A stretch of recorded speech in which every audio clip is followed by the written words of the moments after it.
Hi, I'm Drew Hutchison, and you're tuned to Local Bias. My guest today is Doug Selwyn, and Doug has recently written a book called At the Center of All Possibilities. And he is with me here today to discuss this book and the questions that it asks, the answers that maybe it provides. Let's find out. Doug, thank you for joining me today on Local Bias. Thanks for the invitation. So I heard you speak at the Lava Center, and right off, I just want to say what a great resource the Lava Center is in Greenfield. And you're involved with the Lava Center, am I not correct? I am involved by marriage. Okay. My wife and two others are basically co-conspirators in opening and running the Lava Center, and I'm involved a lot around the edges. So what is your understanding of the Lava Center? Well, the Lava Center the Lava comes from Local Access to Valley Arts. Local Access is an organization that my wife and I started in Seattle a long time ago, and it's focused on bringing arts and education to people and bringing people to education and the arts. So we look at the Lava Center as a place for people to gather, to explore, to experience the arts of other people, to give people the opportunity to have voice, and to introduce folks to each other. Well, that's what's been happening. Yes, it's pretty exciting. So I just want to say bravo. I'm looking forward to attending more events. Great. And meeting more people and sharing some of my own art eventually at the Lava Center. That would be wonderful. So we have galleries there, we have plays, we have music. We're involved in some historical research, both in Greenfield. There was a project called Echo Greenfield, was starting to surface stories that are not usually told, with an emphasis not exclusively on people of color, but people who are pretty distant from power. Right. And giving voice to them. Right. It's interesting you discuss power, because for the longest time I didn't want to think that power dynamics were so pervasive, but they are. And it's based upon what your class is, what your status is, who you know, what your position is, your wealth, and people who are otherwise perfectly reasonable people, just working their jobs, doing the best they can, will use their power over others without even realizing that that's in fact what's happening, because they're in a position to not listen to somebody or to discount their experience. Mm-hmm. And somehow, because they're in a position of power, well, they've earned that makes them virtuous somehow, in their kind of a Calvinistic way of looking at things, I suppose. But I've seen that happen more and more in my life. And it doesn't seem malicious so much as it just seems to be an outcome of the misunderstanding of the positions that people really have in relating to their power over others. But that's not why we're having you here, I don't think. It's related. It's related. But so tell me about this book then, that At the Center of All Possibilities. What? Don't forget that. Transforming education for our children's future. So you are an educator. You've helped teach educators how to educate better or to run classrooms. Mm-hmm. So what was the impetus that where you said, I need to write this book, or I need to explore this topic? Well, as always, there are several. But I wrote a book a few years ago called All Children Are All Our Children. And that book was based on the premise, or the question, what would education be like if our primary focus was on the health and well-being of the kids? So if that was our guiding star, that was our North Star, that said, whenever we're going to do something, the first question we're asking is this going to improve the health and well-being of the children we're working with? And a lot of what came up in my research about that had to do with, first we have to reduce inequality, because inequality leads to incredible consequences across the society. The greater the inequality, the shorter our lifespans, the more likely we are to get sick, the more likely we are to have teenage births, and you can edit all this out. Right. The just a wide range. I think there were 13 of them. So there's a cost to our whole society if we have inequality.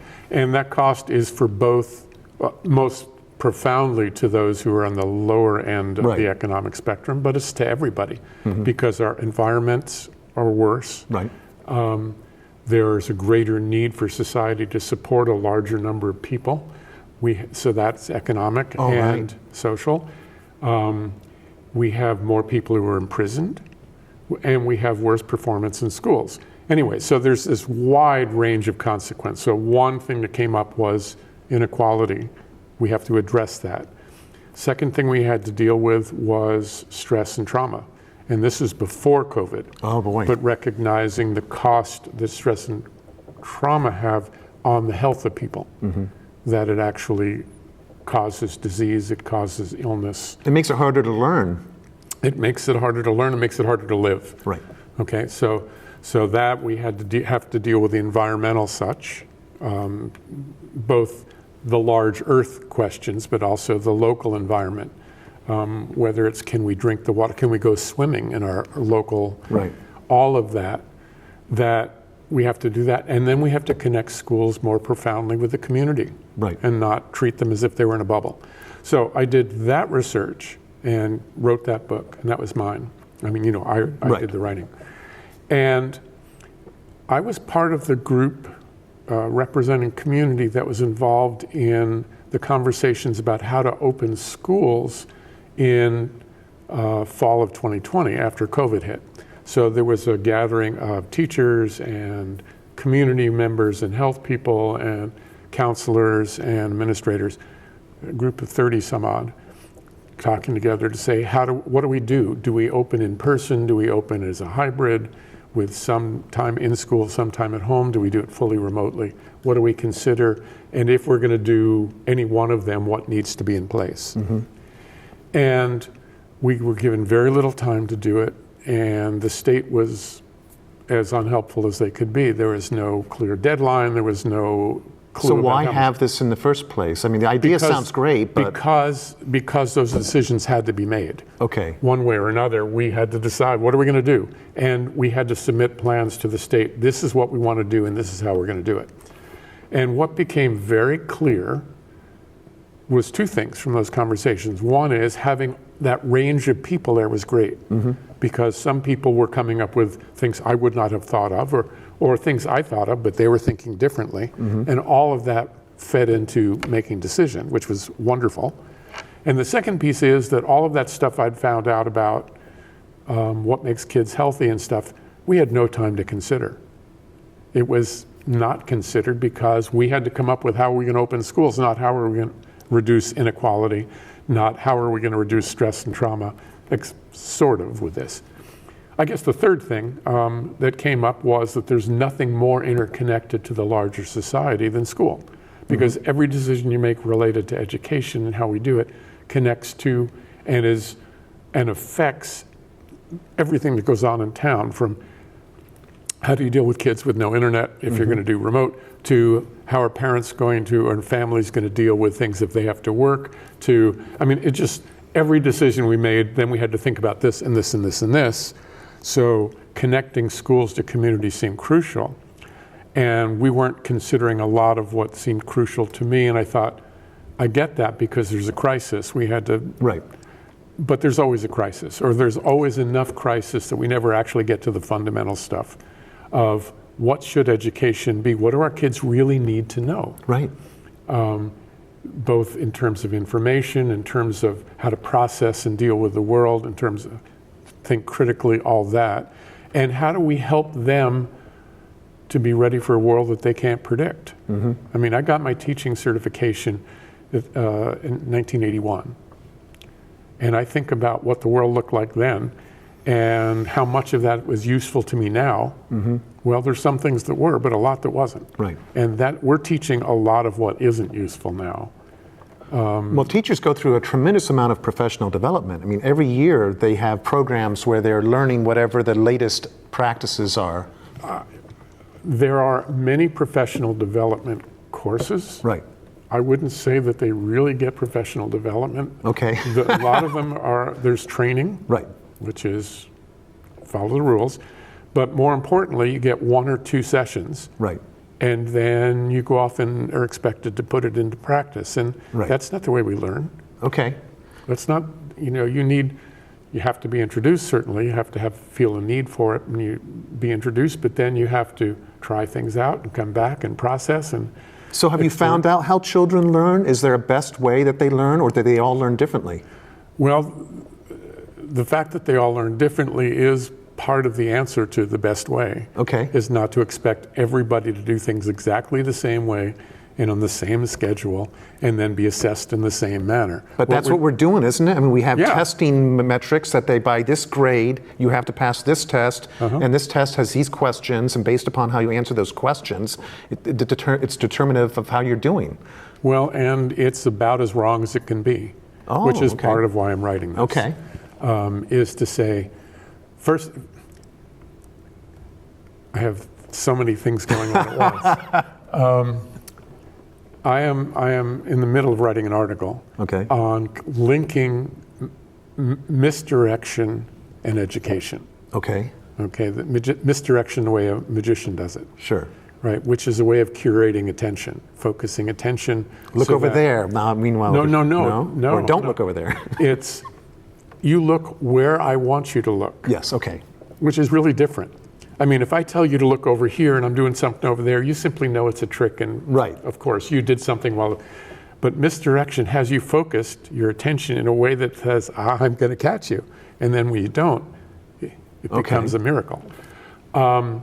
Education has been practicing misdirection for a very long time.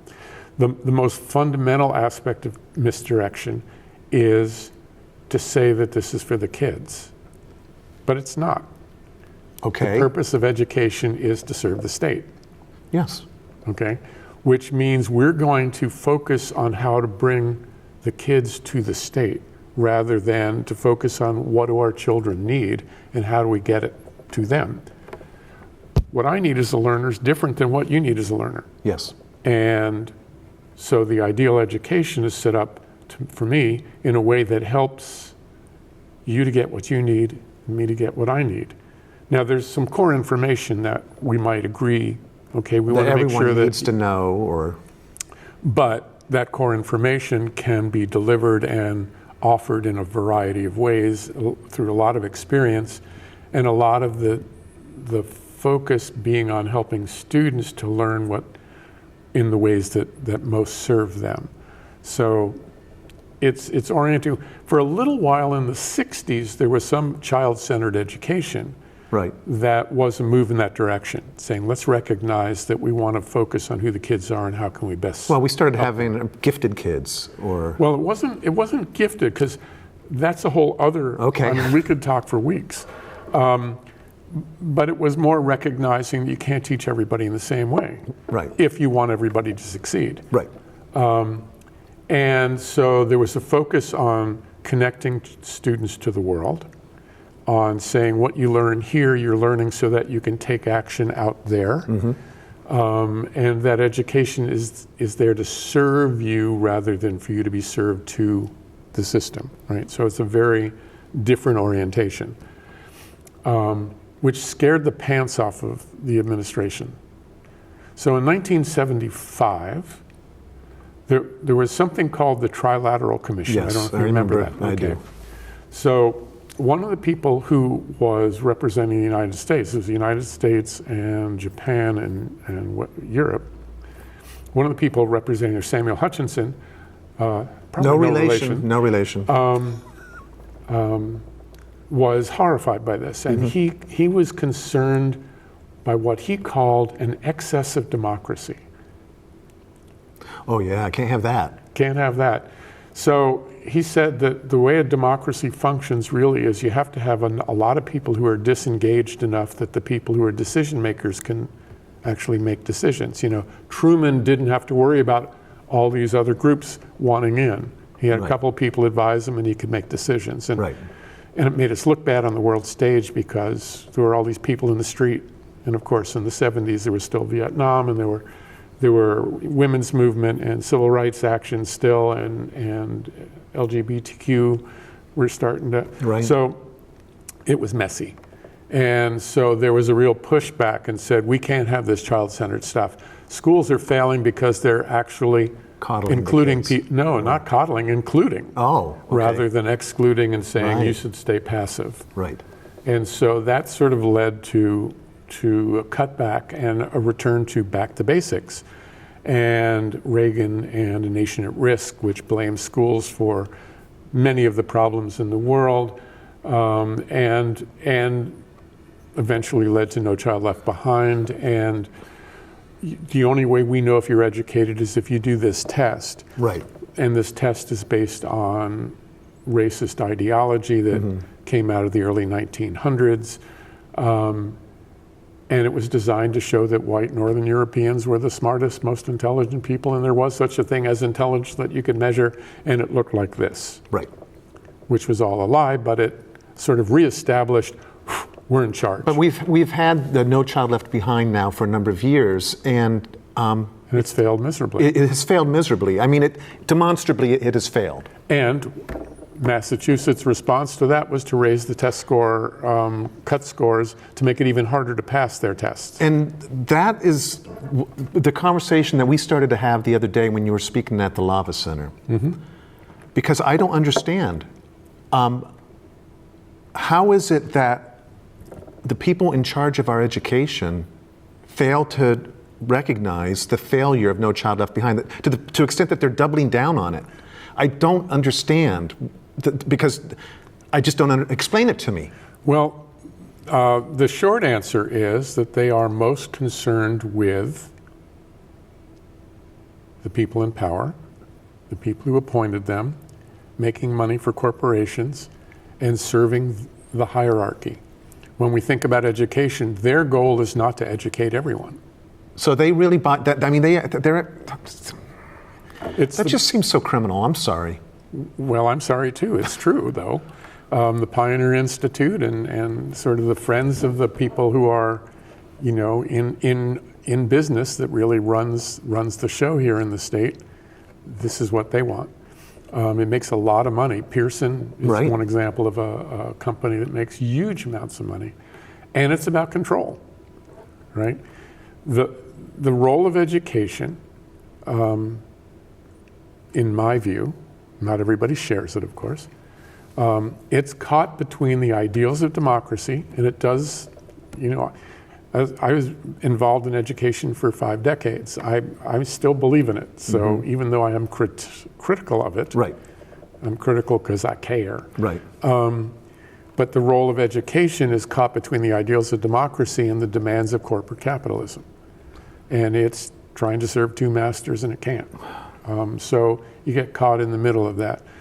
The whole idea, the whole theory around No Child Left Behind was, you know, we have to make sure that we're teaching all children. Right. But then they punish the poor performing schools, which And is where they needed the most help. Exactly. And you lose funding, you lose control.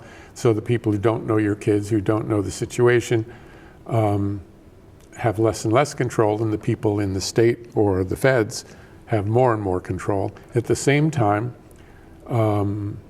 there's no move to reduce that inequality I was talking about earlier. So you have schools that are underfunded, you have families who are underfunded, families who have intense needs, who kids, many of whom don't come to school ready to learn because they have so many hurdles and hoops. Nothing's done to deal with that. It's simply, let's have more rigor in the classroom without dealing with any of the underlying stuff. So anyway, I saw that happening, getting back to why I wrote the book.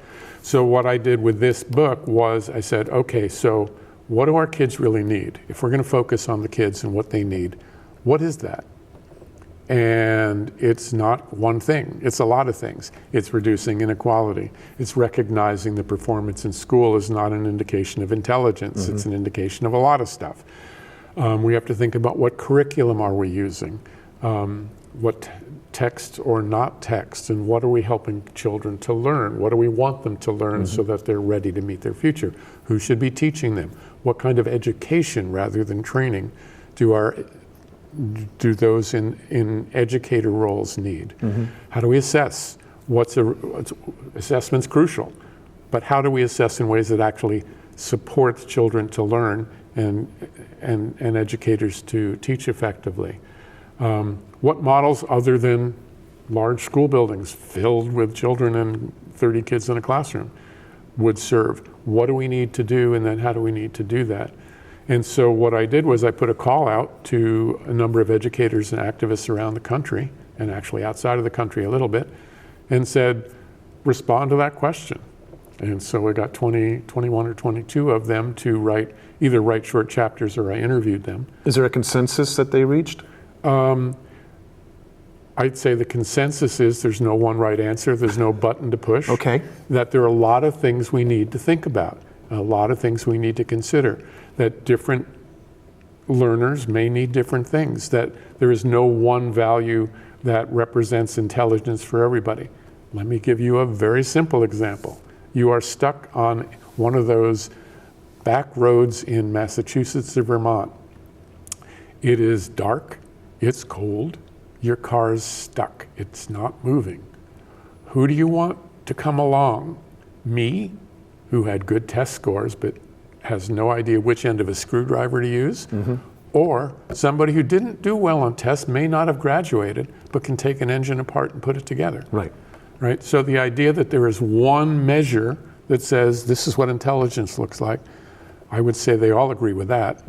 But and I didn't say where to focus. I didn't say, please, you focus on this and you focus on that. It was open-ended. I said, you focus on what seems most important to you. So some focused on the societal issues, some focused on, here's the curriculum we need to think about, or the way we need to think about curriculum. A couple of people, I asked them who had taught during COVID, what have we learned during COVID? Okay. Because that seemed important, because a lot of what they learned was we need to pay attention to the kids first. That even if it's high school chemistry, you're still teaching young people first, who have lives and issues and trauma and challenges. And to just say, sit down, shut up, and open your book, you're going to shut off a lot of people and not meet them. So there was that. I had a couple of young activists who was fascinated to talk about what they learned in projects outside of school that was a more profound learning. One of them was, Juliana V. Gov, the group of young people from Our Children's Trust who sued the government over environment. They said the government has failed to protect them and so they filed a lawsuit which has gone up to the Supreme Court a couple of times. They keep getting returned, sort of rebuffed.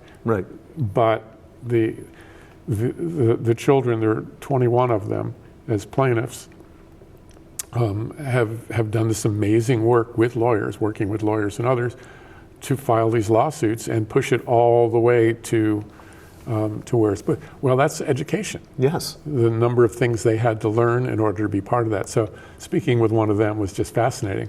But that whole idea of when we think about education, that's not the same thing as school. School can play a profound role there, but I mean, in some ways, education comes out of the factory model of where you have shifts and you punch in, and there's the bell rings, and then you're in your place, and then you go to this other place. I mean, it just seems like the whole way that schools that we're running them is almost antediluvian. Well, but it doesn't have to be, and that's the point. Okay. So are there answers then? I'd say you could see the problem, but so there are answers. I'd say there are a number of different answers. And again, we have to think about all of them. And not that there's one formula, but that if we're considering all these things, if we're considering who our children are and who our community is, and what's going to best prepare our young people, considering all of these factors, then we put together a package to say, here's how we're going to go about doing this. So you've done the work, you've worked with other people who are passionate, articulate, informed, but this is a political issue. Absolutely. So how do you address it on the political front? Well, part of it is putting the book out and getting people to talk about it. I mean, I'm trying to encourage conversation. A lot of this conversation doesn't happen because there's never time, because a lot of people who need most to be in the conversation have been so turned off or had had traumas themselves in schooling, that they don't want any part of talking to those people in administration or in a school building because they were treated so badly. I mean, schools are part of keeping a hierarchy in place. Yes. Right? And the hierarchy means that there have to be a lot of losers. Right. So that a few can win. Well, but we need to bring the whole population Right. together. So part of what I'm doing is I hope with this is stimulating conversation and setting up contexts in which members of the community can come together and say, what do we want for our kids? Because we all want well for our children. The real question is, what do we want for other people's children? Ooh, to coin a phrase. right. And a lot of times other people's children are children of color, children of poverty, children who have different ideas or backgrounds, Right. Children of immigrants, etc. Well, until all of our children are all of our children, until we say this is all of us. I mean, we purportedly treat everybody the same. But you know that's not true. Well, I know that's not true. So, and the idea that public school is the same, Right. That, well, we all have public schools and they're all, we don't really think about what is it like in other public schools. We just assume that education is like what we experience. Right. Well, But we know that's not true. So, I mean, I find it frightening to hear that Massachusetts is considered to have some of the best public schools in the nation. And I was an educator, and I worked really hard, and I worked with a lot of talented teachers, people that sacrifice so much for their students. And yet, it seemed like we were just keeping back a tidal wave. Because we're not dealing with any of the underlying issues, number one. And number two, we're not dealing with a society that really wants our schools, doesn't want all of our children to be better educated. So how do you change that attitude? How do you actually get people to go, oh no, this is really actually important. This will make everybody's lives better. If we treat everybody better, we all benefit. Well, I think part of it is we talk about it, we organize, we work together. When I was in upstate New York, where I taught before coming to Massachusetts, I was really sort of part of a group, kind of led the group in challenging the standardized tests up there. And where I was in upstate New York was a pretty conservative, pretty libertarian area. Right. Not a hotbed of radical whatever. And part of what we did was and teachers were not talking about the harm that the tests were doing because they were threatened, right? If you talk out, you will be disciplined. Right. So they weren't going to lead. So we got parents together and organized forums. And the forums allowed us to have articles in the paper and be on radio and whatever to talk about our concerns. Right. And to give people a chance to talk with each other about their concerns. And we ended up having approximately 60% of our students opt out of those standardized tests. Because That's a significant number. that's a significant number. Because parents, once they understood what was happening, said, no, that's not what I want. Right. But they didn't know, and nobody was talking to them about it or saying, it must be okay because nobody's saying anything. That's astonishing. And so right now I have children in the school system, and they're both in the top of their class. And yet I would be fully happy for them to opt out, even though I know that they'll do well on the exam. Well, and you would be encouraged not to have them opt out because their scores make the entire That's class why I look want them to better. opt out, because I don't believe in the testing. And you have every right to do that. Right. But I'm not going to force them. I'm not going to put that on them. But that's my attitude about it. When I taught, I hated the fact that there were days that my kids, I had kids with multiple kids from 9th, 10th, and 11th, 12th were all in the same classroom. So based upon testing, I have groups that would get broken up and they would be gone. Yeah. So the class isn't together. So that's a lost day. And then there's only so many days that you have to teach these kids. And then how many of those days are the day before a holiday, or there's special assemblies to go to, and you lose the chance to teach them that class. We have only a short time to help these kids out, and we're so inefficient. And the testing is what happens is, to me, I think we start teaching to the test. No doubt. No doubt, because it's that outcome of those tests are so critical to how a school is perceived. Well, that's just the wrong motivation. And so I want to break that, personally. Well, and part of where it comes from is conversations like this and others. The teachers union potentially has a role to play here. I shut off my phone and here it is ringing. There it is. It's off. But we have to end this. We reached the end of the show. That's Philippe just came out and gave me the 30-second. But we could go on and on, because this is something that affects our future. It affects the quality of all of our lives. And there's not one easy answer. This is rolling up your sleeves, getting together with people, having real, honest dialogue, having some disagreements, but reaching a consensus where the children really come up. The children have to be first. Yes. I think that's the main point. If the children are first, we will change the way we're doing things. Well, if the education is for them, That's right. how can it not? How can they not be first? And yet they're not. That's not where they are now. That's right. Well, let's make it that way. Doug, thank you for coming on the show. I really appreciate it. Thanks for. I'm Drew Hutchison. Thank you for joining me on Local Bias.